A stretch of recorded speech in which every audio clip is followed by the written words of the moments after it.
All right, guys, I'm with my man Jim Kittredge, and Jim is extremely young. He's only 31, been investing in real estate for 4 years, and owns over 40 properties. Before we get into this story, just a little backstory about this particular house. I actually wholesaled him the house, I guess sometime last year or so, or the year before that, whatever it was, I wholesaled him this house. I don't know what I made on it, but apparently it was a good deal, and he kept it as a rental property. And with my students in Duru Squad, right? So there's a wholesaling side and there's a rental side. But what I do is I encourage them to keep rentals because too many times people get caught up in the big checks. Yeah. And the big checks is just a job. It's a high-paying, glorified job. I actually want you to own real estate, but he's a hell of an example of that. In just 4 years, he basically sprinted to the finish line. He could quit if he wanted to today, but he's a very ambitious guy. He's going to continue on to build out that portfolio. Jim. Yeah. First thing, thank you for letting us come out and tour this property. Before we get into the actual property, I wanted to ask you, how did you grow up? Where did you grow up? And did you go to college? I grew up middle class family. I did go to college, even though I didn't really want to. I had a good time there anyways. Graduated, started a software company, then eventually got into real estate. So the software company you work for was actually yours? Yes. Yeah. Okay. So what made you go from software into real estate? Software wasn't very fulfilling. Like, I made good money, the company was fine, it didn't have to work very hard, but it wasn't fulfilling. I didn't feel like I was improving an area or impacting people's lives. So I wanted to change that and thought real estate would be a good fit for that. So how did you discover a real estate investor? I had friends and mentors in the field that had, hundreds of rental properties, and was like, if they can do it, then I probably can figure it out. Okay. All right. So from them doing it, you just figured it out from there? Well, a lot of research. I listened to Bigger Pockets, like everyone, for years. Rich Dad, Poor Dad. Read the forums. Probably spent 2 years learning before actually jumping in full time. All right. And where did you go to college at? UNC Wilmington. UNC Wilmington. Okay. Yeah, it's beautiful there. Yes. So you born and raised in North Carolina? Yeah. Okay. All right. Cool. All right. So born and raised, homegrown. Basically, your first career, it wasn't fulfilling to you. Now, when you made the transition, Yeah. did you start buying real estate before leaving software behind, or did you just go cold turkey? No, I went cold turkey. So I had the software company still running on automation, but I just jumped full time into real estate. Started doing direct mail, working with wholesalers, looking for rental properties, and fixing flips at the same time. Okay. Now all right. So you were still getting income from the software company while you were. Yeah, not like a ton, but like enough to pay the bills. Enough to pay the bill. Okay. Yeah. All right. So you had the. Okay. Great. Okay. Well. All right. Head first. 4 years, 41 properties. So your essential goal was, you didn't want to be a wholesaler. You didn't want to be the biggest flipper in town. You want the whole. You might use those strategies to accumulate cash, but your biggest thing was you wanted to hold rental. You wanted to be a landlord. Yeah. Yeah. I mean, you gotta figure out how to make money to buy rental properties, but the end goal is cash flow. Passive income so that you can retire and make money every month without having to work, right? Absolutely. That's definitely the goal. Yeah, that's definitely the goal. With 40 plus properties. All right, so tell us about this particular house we're looking at now. With this house, right? Yeah. It's a 3-bedroom, 1 bath. Okay, what was it rented for? I bought it from Nasser for I think $82,000 plus like a $10K wholesale fee, so like $92, $93. Did a quick renovation and then rented it out for $1,300 a month. The tenants just gave us their keys, and we're going to increase rent to $1,400 a month here on a 93 plus rehab $100,000 purchase. What did it appraise at? You'll be mad, but it appraised at like 192. Ooh, okay, And good. I bought it from him for 93. Yeah, all right. Well, see, you got to give good deals. Yeah. So this is my first time going to the house. My first time going to my house. My company handles this stuff, but this is my first time going here. But when I was driving in, I'm like, this is a nice neighborhood in Gastonia. So you do the BRRRR strategy. Yeah, when it makes sense, absolutely. Yeah, this one was a BRRRR project. This was a BRRRR project. Yeah. Okay. So and break down. The BRRRR is buy, renovate, rent, refinance, repeat. Okay, and he does this strategy consistently. Yeah. We're going to talk to you more about that in the end to get more details of that, but right now we're going to go into the house. We're in, and the first thing I noticed is that, because the tenants just left, so I'm thinking I'm going to walk into a wreck. But these floors are still beautiful. Yeah. They still look good. I mean, when you screen tenants properly, generally it's left in this condition where there's like paint repairs, occasionally there's nightmares, but if you screen tenants, you find a good person with good credit score, they take care of the property. Absolutely. And I think screening is most importantly. Do you manage your own properties? No. I don't do it either, right? I hand it off to our property management, and we, like you said, that screening process and property management, that's going to make or break you in this business. Yeah. With flipping, contractors is that variable that's going to make you and break you. But with rental properties, I probably sold you houses like this under these conditions before, whereas the reason the person is selling because they had to do an eviction. They're burnt out from being a landlord. Majority of those situations, they're managing the property themselves.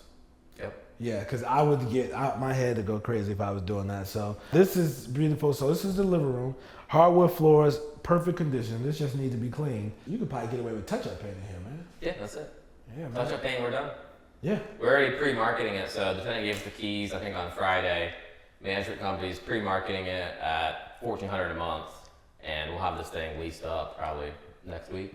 Let's go to the bedrooms. Let's go. Show me what you're working with. Pause. This is bedroom 1, right? I see you have a closet. A water heater's in that closet. That's cool. Basically, you're gonna rip that off and touch up paint. Yeah, that's turn for a new tenant. Now you were renting for 13, you're gonna get 14, right? Yep. Okay. If we go to this bedroom over here, this is a nice size. Yeah, so this is the owner's suite. Okay. It's got a real closet. Yeah. Okay, nice size closet. Got your HVAC here. Popcorn ceilings. And these floors are just beautiful. They see me, I don't know about your personal house, but when I walk in my personal house, I take my shoes off. Yeah. You could keep the floor in great condition. They were really clean people. And one thing you said, they handed you the keys over. You didn't have to go through the court system. So on this one, they said that they couldn't afford rent anymore. And they didn't pay the last month's rent. So the manager filed eviction paperwork, and the tenants just came in and turned in their keys, which is good for everybody because I can speed up the process and get it re-rented, and they get to avoid an eviction on their history. So it's like a win-win. Yeah, it's definitely a win-win. Definitely a win-win. So they had LED lighting in the room, so they were partying. I don't know what. Yeah, no, it's something the young kids do. Yeah. Because my niece, she has it. She stays with me. She's 23 now, and she has the LED lighting in the room, and it's just something that they're into. So, all right, now we have the 1 bathroom in the house. You did really good. You tiled up the bathroom on a rental. You tiled it up, updated vanity. Literally in here, you're gonna get away with touch-up paint. Nice size mirror though, really nice size mirror. This is not the standard small one. You do some nice stuff in your properties and your rentals. That's probably why you get high quality tenants, and you could demand market rent. All right, so this is I was saving for last for you guys, the kitchen. The guy really did a good job in the kitchen. I have put granite in there, but I'm getting away with it. Getting away from that and maybe doing refinishing the countertops and things of that nature. But my man has granite in this area, which I'm not against because the property is worth so much. So if he ever went to retail this property, right, it's not much he has to do, all right? And it's probably in better condition than what's already in the market because it's updated. Granite countertops, faucets, updated faucets. Do you remember the renovation budget on this?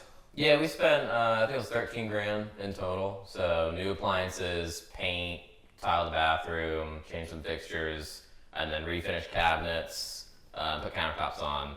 But like, we've done linoleum countertops as well, but the reason I like granite at certain price points is if you're gonna do a BRRRR, that appraisal is gonna give you credit for checking that granite box, for checking that stainless steel appliances. So I look at it as maintenance free for almost ever.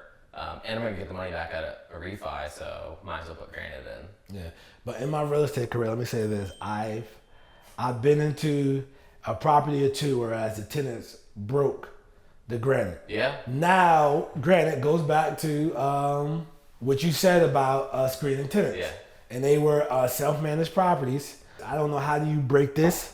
That's impressive. That's very, very impressive. So, all right, you're doing the BRRRR lot. So Do you work with your BRRRR strategy? Do you work with internet banks or local banks? Both. Depends on what the market's doing. Okay. Last 2 years went to a lot of internet banks, like the rental loan DSCR lenders.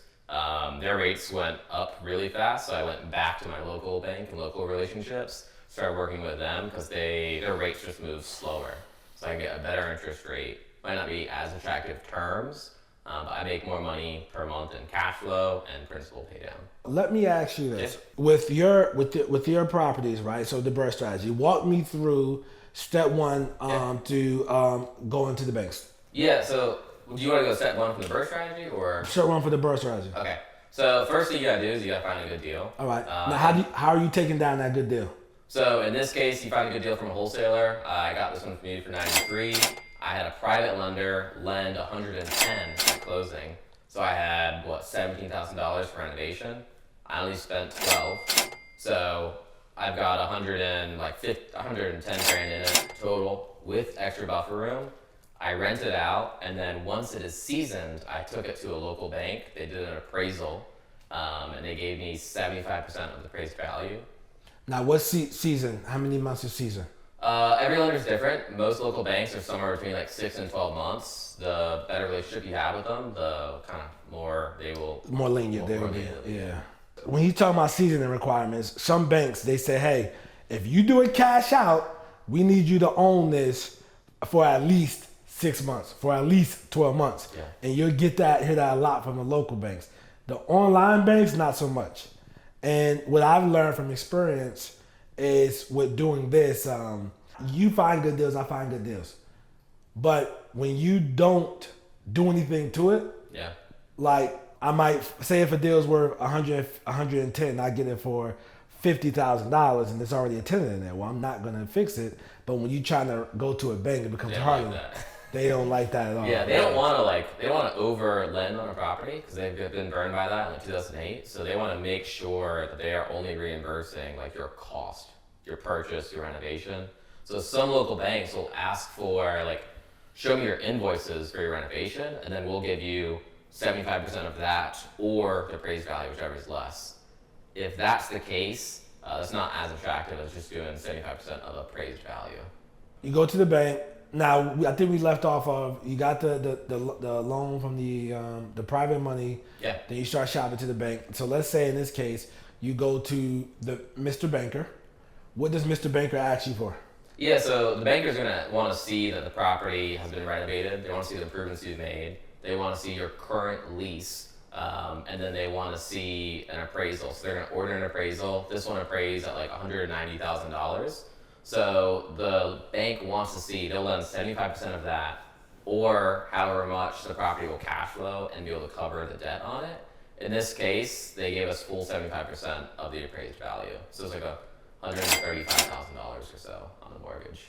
75% of appraised. Yep. $135,000. You put $20K in your pocket. Yeah, so the mortgage was 185 and my lender was 110. So I pulled out like 25 grand minus closing costs, so just call it $20,000 in my pocket. So I basically got paid 20 grand to get a deal that nets me $300 a month in cash flow. Okay. So it's literally that simple. It's not as complicated as people think. It's that simple, yeah. Yeah. Now, did you have to show tax returns? Local bank, yes. They look at your income, your tax returns, your credit score, your experience, your liquidity, and your net worth. It's intensive. Okay, the local bank. The online banks are more lenient, but you just pay more in fees, I feel. Yeah, online banks are way more lenient. They just want a credit score, appraisal, and they want to know what it's going to rent at. Yeah. They have that information. They'll give you a loan. They don't need to see your income, your tax returns, or anything. And you don't need experience. How many times a year do you do this strategy? I probably have, 15 refis a year. So 15 refis a year. You're working with private lenders to take it down. Yeah, private lenders or cash, either one. Yeah, private lenders or cash, and then you're refinancing and moving on to the next one. And I teach my students this. It's not as complicated as people make it think. It's literally what he said. Like, so if you do the local banks, you do need your tax returns, and all that have to be ordered. But with the online banks, yes, they're a little bit more lenient. You just pay more in fees and everything. So way more lenient, significantly easier if you're starting out. That's the way to go. I strongly agree. What people want to know: 4 years. Yeah. Over 40 properties. You're only 31. Yeah. First thing first, what's the goal? You trying to get to 100? You trying to get to 150? Like 500. 500. Okay, Yeah. trying to get to 500 properties, not necessarily single family, but just properties. Yeah, 500 units. So like 500 units. Two. Yeah. So 500 units. You're just gonna ride out to the sunset at that point. Yeah, probably. Okay. All right. So 500, 41. He has over 40 properties. So he has a roughly 450 and some change. Keep going 460 or whatever to get that to reach that goal. If you had to put pen to paper and write this down, how long would it take you to get there? I mean, somewhere between like 5 and 10 years, I'd say. I'd say that too. I agree. I think that 10-year mark you can get there, especially at the rate you're going because you have commercial in your portfolio. Yeah, like my first property is actually an office building I bought with a buddy. That was my first one, and I enjoy that. That one is a killer deal. But what I've started to do, starting out, I bought an office building, then bought one house at a time. Now I'm buying larger deals like portfolios, multifamily. I'll still pick up like one-off rental properties, but I don't BRRRR them how I used to. Like I don't do one at a time. I've got I think 6 undergoing right now renovation that once those 6 are done, we'll package them up and do one refinance for all 6. Okay. All right. Let me ask you this question. Yeah. Growing up until now, were there ever anything you were scared of? Because your first property was commercial, right? You know what I mean? Like with a partner, which is extremely risky. Yeah. You know, that could have definitely went left. Oh yeah. But was you always been this fearless guy? When I was like a little kid, like little boy, I was scared of everything in life. Like I swear to God, scared of everything. Like I fell down on my bike and started crying and screaming like "Mama, Mama!" Like that's how scared I was. Then I got into like motocross, like dirt bike racing, and it allowed me to learn how to conquer my fear. It's the only way to go faster is to conquer your fear of jumping a big jump. So that helps me grow a lot, be less fearless, more confident in myself of what you can do. Okay. All right. So, and that from a child, that just carried on to your adult life. Yeah. So you just went through it. In college, what was your major? Business, but I really just social life. All right. So how many years you finished college did it take? 4 years, but like my first year of college, I already had a company doing marketing for online. So. You already had your own company when you was in college? Oh yeah. Wow. Yeah. So you've been entrepreneurship your whole life? My whole life, man. I started cutting grass and hiring my buddies to cut grass for me. It's like I learned that lesson in high school. I started designing websites. I can't design anything. I hired people in like India, Philippines, Pakistan to build a website for me. I just made a spread of like I'm charging $100 an hour and I'm paying them $6 an hour. So I've been an entrepreneur my whole life. Where did you get that from? Probably my parents they were into banking and they wanted me to be different. Okay. So they had jobs where they said, hey, listen, Jim, don't be afraid to... Yeah, take risk and figure it out, yeah. Okay.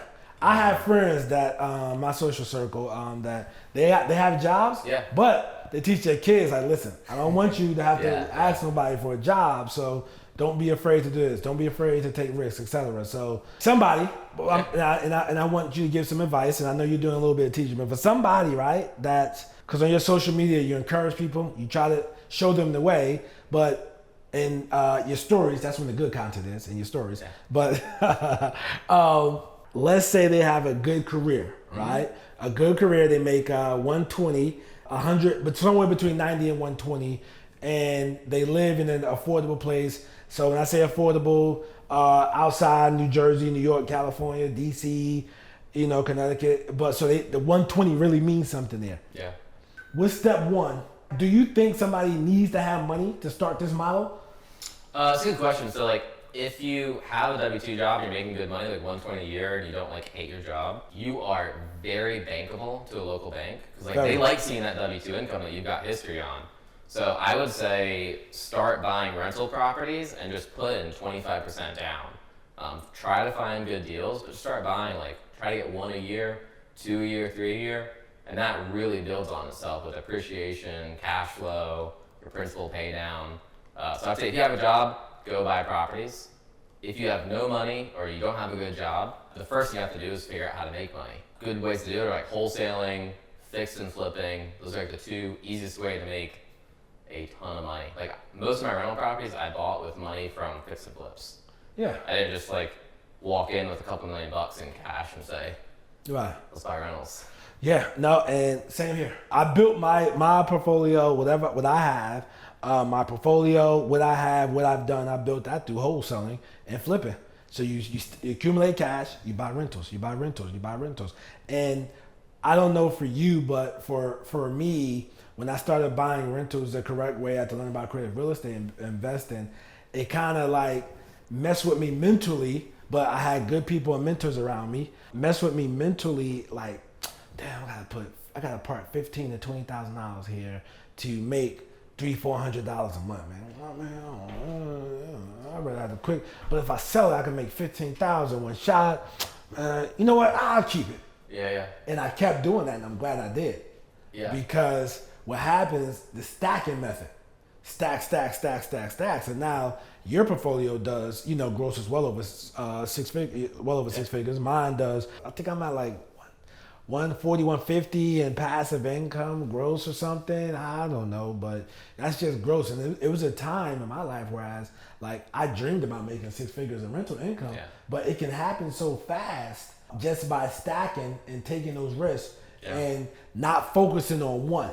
Same thing for those who invest in the stock market. When you buy one stock, it doesn't seem like a lot. However, when you buy, once you get to like having 50 stocks, and let's say that stock went up 75-80%, you put in 1,000 and now it's worth 10,000, and I'm just pulling these numbers out the air, and it's like, wow, like, it makes sense. Same thing with real estate. You just continue to hold it, and hold it, man. The buy and hold guy always wins from what I've seen. Yeah. The buy. You take this deal, you made 10 grand off of it, right? Yeah. Well, I had $70,000 in equity that I made, and I took 20 of that up front when I refinanced.